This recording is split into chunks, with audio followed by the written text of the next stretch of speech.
యోహాను 4:35. ఇంకా 4 నెలలైన తర్వాత కోతకాలం వచ్చునని మీరు చెబుతారు కదా. ఇదిగో మీ కనులెత్తి పొలములను చూడుడి, అవి ఇప్పుడే తెల్లబారి కోతకు వచ్చి ఉన్నవని మీతో చెప్తున్నాను. ఇశ్రాయేల్ దేశంలో విత్తనాలు చల్లే కాలం ముగిసిన తర్వాత కోతకాలం ఆరంభం కావడానికి ముందు 4 నెలల వ్యవధి ఉంది. వారు అంతకాలం వేచి ఉండనక్కర్లేదని యేసు అంటున్నాడు. అప్పుడే అక్కడే కోసుకోవడానికి పంట కోతకు వచ్చి సిద్ధంగా ఉంది. తనలో నమ్మకం ఉంచడానికి అక్కడ సిద్ధంగా ఉన్న కొందరు సమరయ వారి గురించి ఆయన ఈ మాటలు చెప్తున్నాడు. ఈ రోజుల్లో కూడా పంట ఎక్కడో ఒక చోట సిద్ధంగానే ఉంటుంది.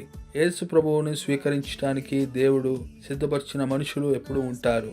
దేవునిపై నమ్మకంతోనూ క్రీస్తు కాలం నుంచి ఇప్పటి వరకు ఉన్న ఈ 2000 సంవత్సరాలు ఈ భూమిపై ఆగకుండా ఆత్మ సంబంధమైన పంట కోత జరుగుతూనే ఉంది.